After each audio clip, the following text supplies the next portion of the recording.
que le moteur central de votre corps se mette soudainement à caler en plein effort. Ouais, l'angoisse absolue. C'est ça. Vos poumons se remplissent de liquide à une vitesse folle, la tension s'effondre, et le médecin urgentiste n'a littéralement que quelques secondes pour prendre une décision. Quelques secondes, oui, pas une de plus. Et la marge d'erreur, elle est inexistante en fait. Le mauvais médicament, donné au mauvais moment, peut tuer le patient sur le coup. Bon, décortiquons un peu tout ça. Avec plaisir. Bienvenue dans notre analyse approfondie d'aujourd'hui. Notre mission, ça va être de décrypter un document médical qui franchement tient moins du manuel théorique que du guide de survie en milieu hostile, quoi. On va parler du guide tactique et protocole de l'insuffisance cardiaque aiguë. Et le terme de survie n'est pas du tout galvaudé.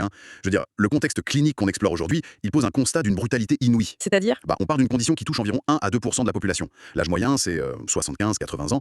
Mais le chiffre qui fige vraiment le sang dans les veines, c'est la mortalité. Ouais, les chiffres du document m'ont choqué. C'est 50% à 5 ans. La moitié des patients qui traversent cette crise succomberont dans les 5 années qui suivent. Que ce soit par mort subite ou parce que leur cœur refuse tout simplement de continuer à lutter. C'est vertigineux, franchement. L'enjeu de notre discussion n'a donc absolument rien de théorique pour ceux qui vivent ça au quotidien. C'est vraiment une mécanique de vie ou de mort immédiate. Tout à fait. Mais avant même de parler de traitement, il y a un problème logique qui me saute aux yeux en lisant les sources. Si un patient arrive aux urgences en suffoquant, incapable de respirer, Il y a plein de causes possibles pour ça, oui. voilà. Comment le médecin sait-il instantanément que c'est le cœur qui lâche et pas genre une crise d'asthme sévère ou une grosse pneumonie? C'est là qu'entre en jeu toute la subtilité de ce qu'on appelle le radar diagnostique.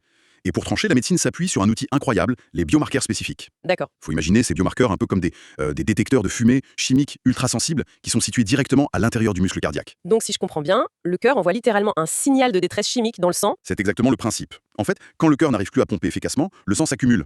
Du coup, la pression monte à l'intérieur des cavités cardiaques, surtout les ventricules. Ce qui crée une tension mécanique, j'imagine. Voilà, cette surpression étire physiquement les fibres du muscle. Et en réponse à cet étirement extrême, le cœur sécrète des protéines. C'est ce qu'on appelle le BNP ou le NT-proBNP. Il les lâche directement dans la circulation sanguine. Et les urgences mesurent ça avec une simple prise de sang. C'est ça. Et la règle diagnostique est d'une clarté redoutable. Faut retenir des seuils. Si le BNP est inférieur à 100 ou le NT-proBNP en dessous de 300, On peut se détendre côté cardiaque. exactement.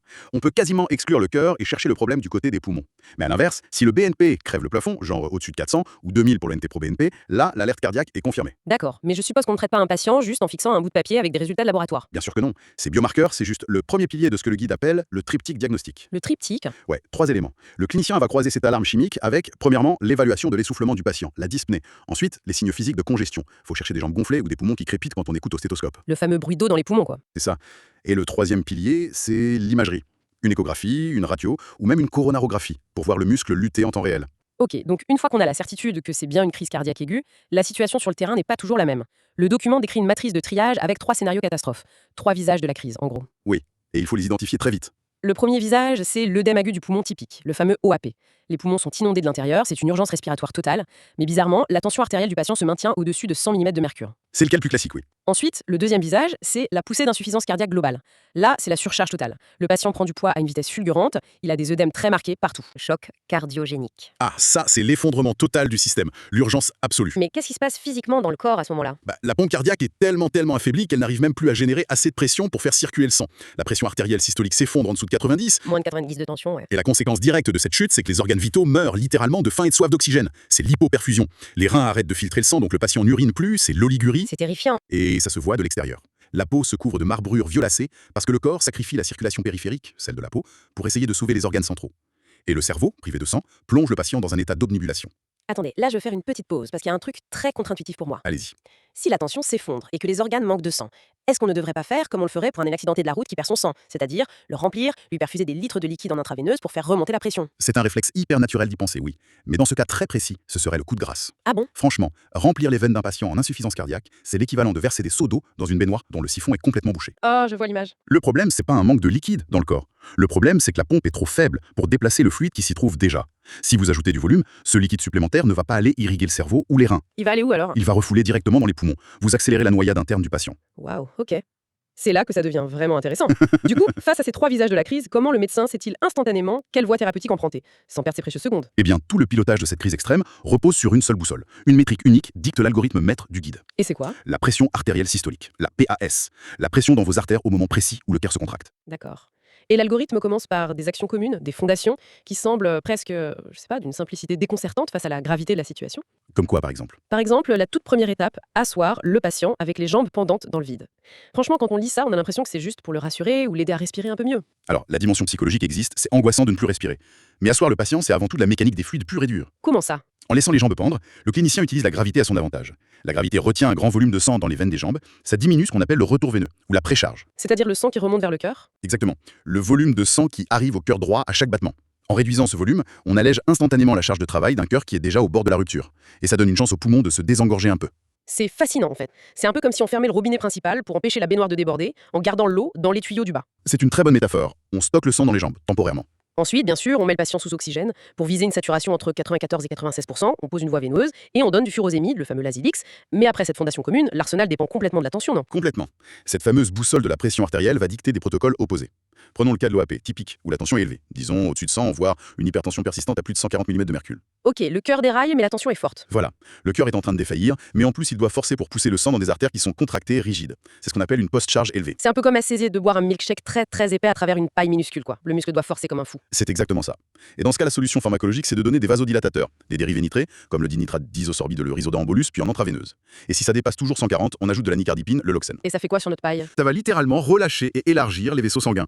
On remplace votre petite paille par une paille très large. Soudain, la résistance chute, la tension baisse un peu vers notre objectif de 120, et le cœur fatigué arrive beaucoup plus facilement à éjecter le sang en avant. Ce qui vide les poumons par la même occasion. C'est le but recherché. D'accord, donc ça c'est quand la tension est haute ou normale. Mais si on bascule dans le scénario cauchemar dont vous parliez plus tôt, le choc cardiogénique, là où la tension est effondrée sous les 90, j'imagine qu'élargir la paille serait une erreur monumentale. Ce serait fatal, tout simplement. Si vous dilatez les vaisseaux d'un patient qui n'a déjà plus de tension, la pression tombe à zéro et c'est l'arrêt cardiaque immédiat. C'est pour ça qu'en cas de choc, on arrête immédiatement tout vasodilatateur. Et on fait quoi à la place? L'algorithme bascule sur une autre famille d'hormones, les inotropes positifs, comme la dobutamine. La dobutamine. Et ça marche comment concrètement? La dobutamine, elle, ne joue pas du tout sur la taille des tuyaux. Elle agit directement sur la pompe. C'est une molécule qui va stimuler chimiquement le muscle cardiaque pour le forcer à se contracter avec beaucoup plus de violence. C'est un coup de fouet en fait. Un véritable coup de fouet médicamenteux. On épuise le cœur, c'est vrai, mais c'est le seul moyen de maintenir un débit minimal vers le cerveau et les reins pour passer le cap de l'urgence absolue. C'est quand même dingue. Une simple lecture de tension dicte des actions de vie ou de mort diamétralement opposées. Mais bon, au milieu de toute cette manipulation de tuyaux et de pompes, il y a le nettoyage. Le drainage, oui. Voilà, il faut évacuer l'eau des poumons. Et les sources parlent des diurétiques, principalement le furosémide, entre 20 et 40 mg. Mais là encore, les consignes sont d'une précision chirurgicale. Ok, oui. C'est l'art du dosage. Le guide insiste lourdement. Pour un OAP massif, au lieu de donner une énorme dose d'un coup pour vider l'eau rapidement, il faut administrer le médicament de manière continue, avec une seringue électrique. C'est quoi la logique derrière cette prudence extrême? Eh bien, ça remonte à la façon dont notre corps a évolué. Pendant des millions d'années, une perte soudaine et massive de fluide dans le corps, ça signifiait une seule chose. Une hémorragie. Exactement, une blessure grave. Nos reins sont programmés génétiquement pour détecter ces chutes brutales de volume. Et quand ça arrive, ils déclenchent instantanément des alarmes agressives, une contre-régulation rénale pour retenir la moindre goutte d'eau et de sel pour éviter qu'on se vide de notre sang. Ah, je vois.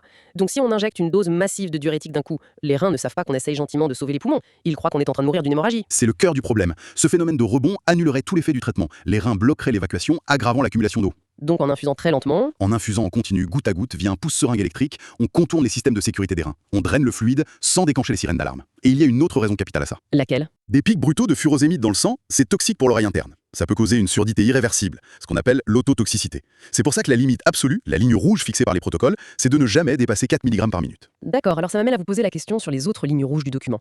Parce qu'en préparant cette session, je suis tombée sur un paradoxe qui m'a vraiment fait bugger. Je crois deviner lequel. On nous rabâche tout le temps, même dans les campagnes de prévention, que les bêta-bloquants, c'est les protecteurs ultimes du cœur, c'est les piliers du traitement cardiaque. C'est vrai sur le long terme. Et pourtant, là, en phase aiguë d'un OAP, le guide hurle littéralement en rouge de ne jamais les introduire ou même augmenter leur dose. C'est totalement contre-intuitif. Pourquoi interdire le médicament qui protège le cœur? C'est un paradoxe fascinant, je vous l'accorde. Mais ça s'explique par la différence fondamentale entre la survie immédiate et la préservation sur le long terme. Imaginez que votre muscle cardiaque, c'est un coureur de marathon. Ok, un marathonien. À long terme, pour éviter qu'il ne suce prématurément, le bêta-bloquant agit comme un coach hyper prudent. Il force le coureur à ralentir, à maîtriser son rythme, à économiser son énergie. C'est vital pour faire durer un cœur fragile pendant des années. Mais en pleine crise d'œdème aigu. En pleine crise, votre coureur n'est plus sur la piste du marathon, il est en train de se noyer au milieu d'un lac. Pour garder la tête hors de l'eau, il a besoin de s'agiter, d'utiliser toute la force qui lui reste. Et si on lui donne un bêta-bloquant à ce moment-là? Vous forcez un homme qui se noie à ralentir ses mouvements de nage. L'effet du médicament, son action inotrope négative, va diminuer la force de contraction du cœur. Et le patient coule à pic. Waouh! C'est d'une clarté redoutable. Le coach à long terme devient un assassin à court terme. Et il y a d'autres pièges de ce genre, des erreurs courantes à éviter à tout prix? Oui, il y en a plusieurs. Les anti-inflammatoires, les ANS, c'est une erreur classique à fuir. L'ibuprofène, ce genre de truc? Voilà, ils sont strictement interdits parce qu'ils annulent chimiquement l'effet des diurétiques et provoquent une rétention massive d'eau. C'est aussi pour ça que le régime sans sel strict est non négociable. On ne rajoute pas de sel dans une machine qui n'arrive plus à évacuer l'eau. Logique.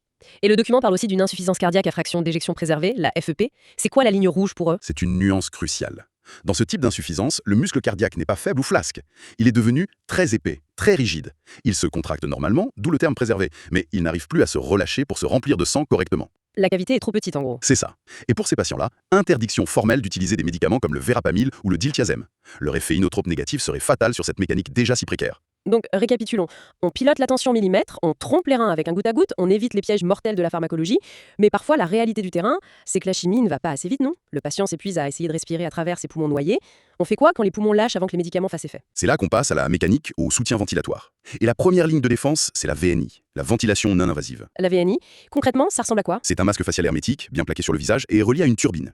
Mais attention, c'est pas juste un masque à oxygène. C'est une machine qui envoie une pression positive continue dans les voies respiratoires du patient. Les indications sont claires. Si la saturation en oxygène chute sous 90%, ou si le CO2 s'accumule avec un pH acide sous 7,35, on branche la VNI. Et en quoi souffler de l'air sous pression, ça aide à traiter un œdème? Imaginez les alvéoles des poumons comme des millions de petits ballons de baudruche qui seraient mouillés à l'intérieur. Quand le patient expire, ces ballons gorgés de liquide ont tendance à s'affaisser, à se coller sur eux-mêmes. Ce qui empêche l'oxygène de passer. Exact. La machine de VNI va souffler de l'air avec des réglages précis, généralement une pression expiratoire positive, la PEP, à 8, et une aide inspiratoire à 8, avec 100% d'oxygène. Cette pression garde les ballons gonflés même pendant l'expiration. C'est malin.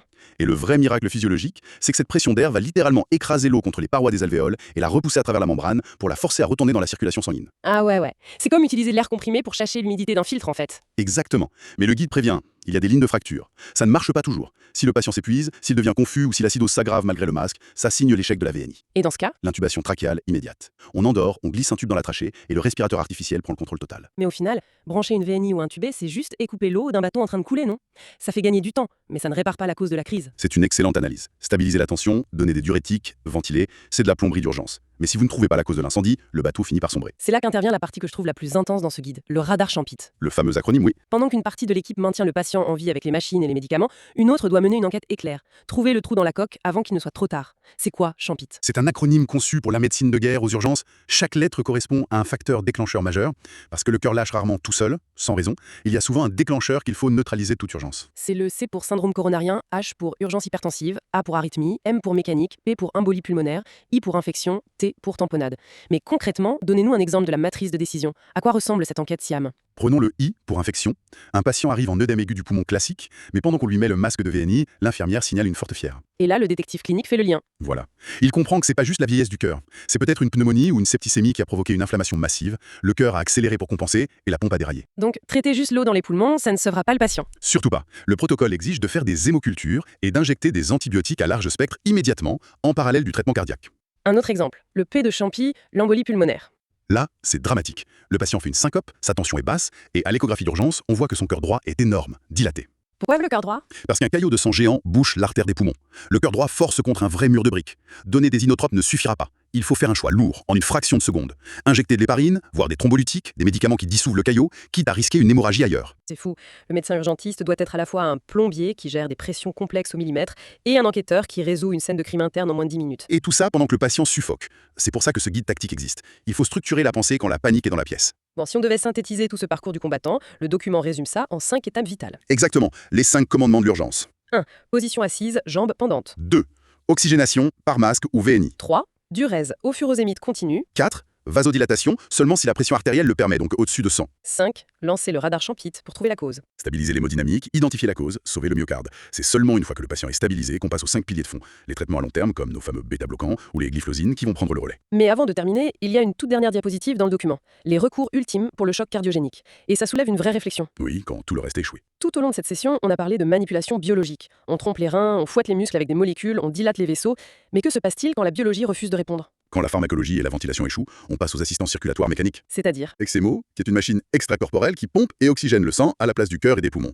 Ou carrément, l'implantation d'un cœur artificiel temporaire. Et c'est ça qui est vertigineux pour moi. À ce stade, la prise en charge médicale quitte presque le domaine de la biologie pure.